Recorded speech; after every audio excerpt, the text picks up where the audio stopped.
It feels like we have a game every other business day. We just got an important 3 points off of Athletic Bilbao, but we already have to look ahead because on Wednesday, Real Madrid will be traveling to the other side of the city to take on the terrorist group that we know as Getafe. And this is a must-win game. Every single league match this season until it ends, we absolutely have to win. We do not control our own destiny in this La Liga title race, but we have to keep the pressure on Barcelona. They look very vulnerable. We saw them get a very questionable, shaky victory over Celta Vigo. And they got to worry about the UCL semifinals in a few weeks. If Barcelona stumble in this race to the title, we need to be there to capitalize. So every single game has to be treated like a cup final. And Getafe just got to be the next victims. But you guys already know what we do on these match previews. We talk about both teams. And then at the end, I will be predicting and building the starting 11 that I think Carlo Ancelotti will play for this match. Smash that like button, subscribe to the channel, turn on those post notifications, and get in the comment section and let me know what you're saying for this match. But let's get into it. Now, looking at Real Madrid, we are sitting second in the table, only 4 points off of Barcelona. And like I said to start off this video, we're not the favorites. And after we lost to Valencia the other week, I kind of just gave up all hope. But now that we're out of the Champions League, and now that we can put all of our focus into these league matches, I definitely do think that we're showing some signs of life. I mean, like, that's what that match against Bilbao showed me the other day when we played really well. That was one of the best performances that we've seen from this team all season. So I'm hoping that it continues in terms of the intensity and how we're looking to attack these teams that we're going to be going against over the next few weeks. But only 4 points behind. Come on now. A lot of things can happen in these next few weeks. But Barca are top, right? They're on 73 points. We are second on 69. Atleti are in third on 63, right? Atleti, it was a 3-horse race earlier, and a lot of people were afraid of Atletico Madrid. But I told you guys, even when they were sitting top of the table, I told you that they were not going to win the league. I was never worried about Atleti. Like, yeah, they got a decent squad, right? Julian Alvarez was balling out, Sorloth, Griezmann. But come on. Like, any team that has Antoine Griezmann in it is not winning a La Liga trophy. This man will leave this country never winning the league. So I told you, they're like a fat-ass elephant at the top of a very skinny tree. Nobody knows how you got there, but we all know that you're coming down, and that's exactly what happened. Those scrubs, I swear they lost the other day to Las Palmas. So it's more of a two-headed race, but Barcelona, they do have the lead, right? Barcelona, they should be winning this league title, to be very honest. Like, they have been the better team this season. They've beat the hell out of us every time we've went against them so far. They play better football, right? So, yeah, it's their league title to lose because we fumbled the position that we had at the top in January. We bottled it. So now we're going to need teams to help us out. But we got to control what's in front of us. Now, looking at the last time that we played Getafe, right? We did beat them 2-0. And I remember this game because it was one of our decent performances in the first half of the season, right? We created a bunch of chances, but we were only able to leave with 2 goals. We kept a clean sheet. I think Jude Bellingham scored a penalty. Niam, the guy on Getafe, he fouled Rudiger in the box. Like, he dragged Rudiger down. We got the penalty. And then Mbappe scored from outside the box this game. I think Jude got the assist for that Mbappe goal as well. Yeah, Jude cooked this game. But that Mbappe strike was very nice. I remember it was like a through ball. He was making the run from the left wing. He cuts in front of the defender, strikes it. outside the box, hits the post. 2-0 win. I think this was a decent performance for sure. And I know a lot of people are scared about Getafe because they have taken some points off of the bigger clubs, and we'll talk about that in a few minutes. But I kind of expect us to be able to score multiple goals and also keep a clean sheet again, even though this game was at our ground, whereas this time that we're playing Getafe, it's at their stadium. So, I mean, we'll see how it goes. But last time we played them, we did do well. You know, we took the 3 points, we controlled the game, we dictated the tempo, we dominated possession, we looked more dangerous. Getafe didn't really have that many threatening attacks like that. It was a pretty comfy 3 points, and I'm expecting the same in this game that's coming up. But I'd say, man, look at this 11. Fran Garcia, Rudiger. Yeah, this is when Asensio was still fairly new to the team. I remember this is only like a few weeks after Militao tore his ACL. Yeah, Ceballos, Valverde, Jude. Yeah, Vinicius didn't play this game. I think Vinny might have been injured, if I'm not mistaken, right? Mbappe was on the left, Rodrigo was in the 9, and then Brahim Diaz was on the right. I'm trying to think, was this a 4-3-3 or did he just do like a 4-4-2? Because then that would have, I think this could have cooked as a 4-4-2. I don't remember the formation exactly, like how it was when the game actually kicked off. But I just remember the important events that happened. So, you know, look, they've been able to cause some issues for Barca and Atleti, but not for us so far. Now, looking at our current form just in general, right? We just got a 1-0 win over Bilbao. Look, for anybody that didn't watch this game, then you're probably thinking that I'm overrating a mid-performance and that we barely beat them. Yes, we did need a Valverde screamer at the end for us to get the 3 points, but we were absolutely cooking Bilbao. To be fair to them, right, and to give them some credit, Bilbao were very good defensively.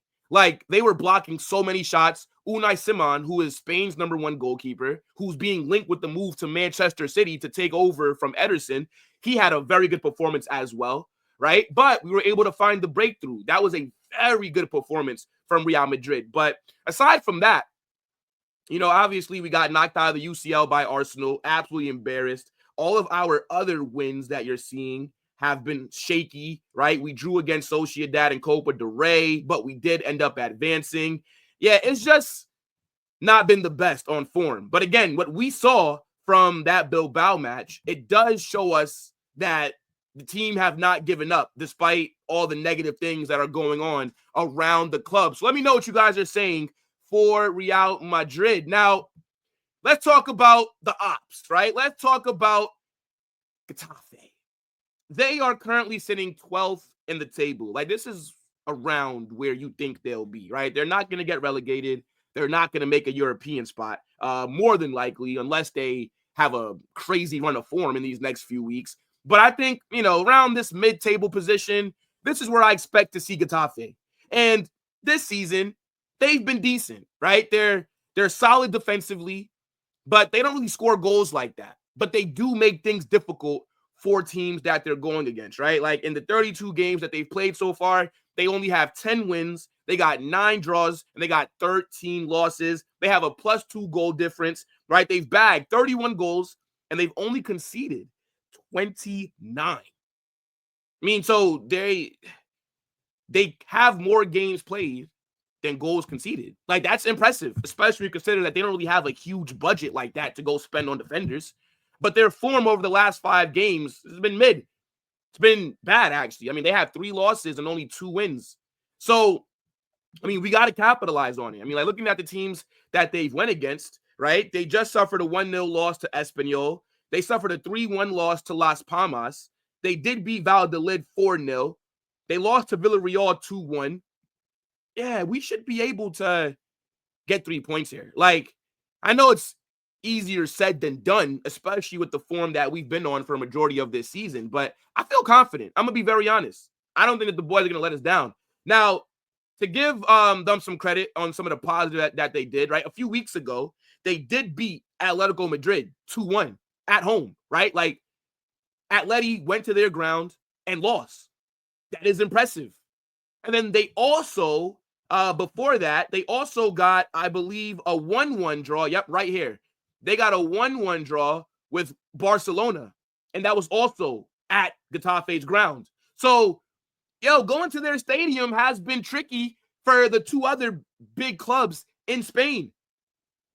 1-1 draw against Barca at their ground, like I said, and then they also beat Atletico 2-1. So, they go there and struggle. But look, let me know what you guys are saying about Getafe if you do watch them, right? Like, what are some things that Real Madrid need to be worried about? Now, let's get into some updates on some of the fitness of the players. Now, we all know that Mbappe was suspended for the game against Bilbao, but aside from that suspension, he might have missed that match anyways because he did get injured in the second leg against Arsenal. Now, I'm not too sure how long he's supposed to be out for, but according to reports, they're saying that Mbappe could get some minutes against Getafe. Now, me personally, I would not play him. I would let him rest, okay? I think that Mbappe needs to get his fitness to be ready for the Copa del Rey final that we have coming up, right? I don't want to risk him getting any setbacks against Getafe.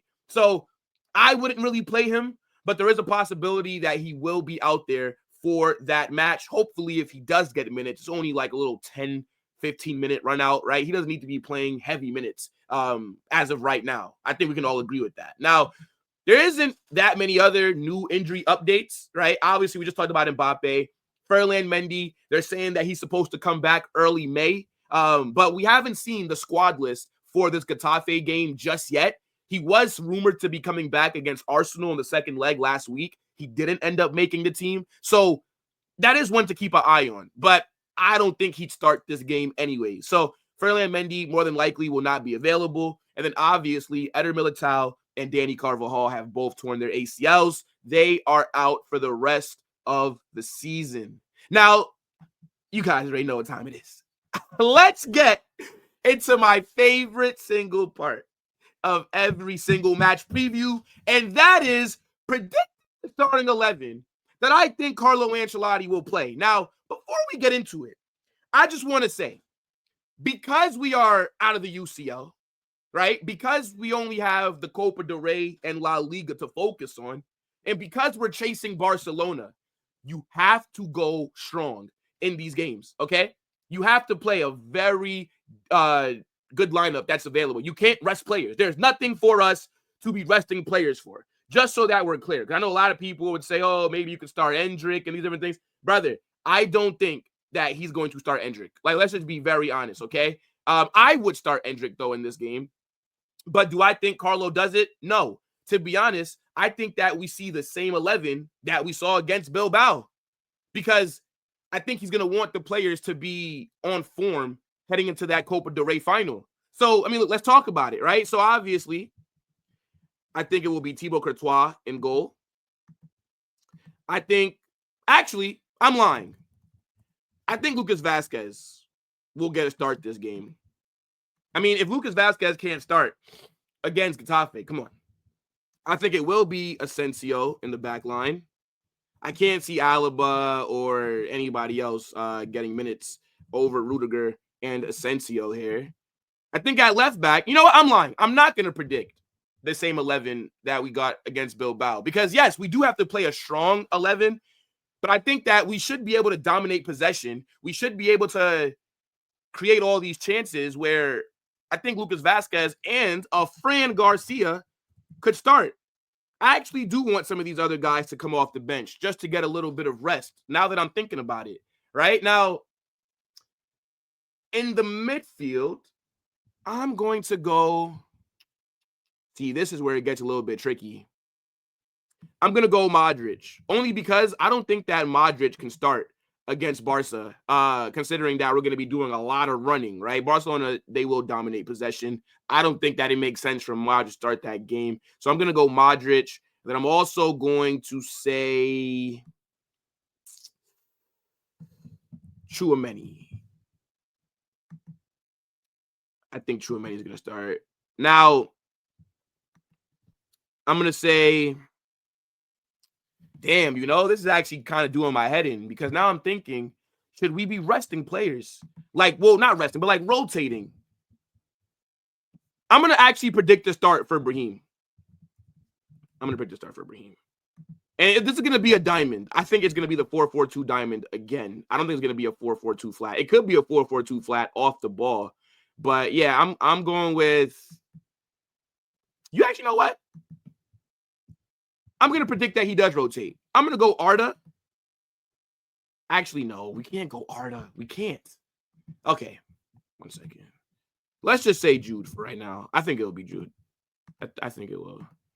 And then I'm going to go Rodrigo and Endrick. I think that he actually will rotate. I feel like it's so hard to tell what Carlo's going to do, but I think it'll end up looking like this, right? I think it'll be something like this 4-4-2. Like, this is what I would do. I would rest Mbappe. I'd rest Vinicius. I'd rest Valverde, right? I'd let all these guys come on in the, like, I'd sub them on versus starting them, right? Because we don't really want to risk any injuries against Getafe. But let me know what you guys are saying about my predicted 11. I was kind of all over the place there. I think we can rotate a little bit. And no, now we can't. Am I crazy? We can't rotate because we have to win. And we've seen these bigger teams go over there and drop points. Yeah, nah, I can't. Can't. It's got to be Valverde in the midfield. Now that I'm thinking about it, because dropping points this game would be catastrophic. So scrap what I'm saying. I think it'll be Camavinga. No, Ceballos. I actually think I'm going to actually switch this up. I think Camavinga is going to get another start at left back just to prepare himself for the Barca game, because I think Camavinga will start against Barca. This is what I'm going with. So, okay, revised 11, made a couple of changes. Let me know what you guys are saying about this down below, right? Do you agree with my predicted 11, or is there anything else that you would change? Make sure that you guys smash that like button, subscribe to the channel, turn on those post notifications so you don't miss anytime I drop a new video or I go live. We will be doing a watch along for this game right here on the channel, right? And don't forget to join the Discord. The link is pinned in the comment section. Big game coming up. We absolutely need 3 points every single game from here on out, or it's just officially over. Holla Madrid!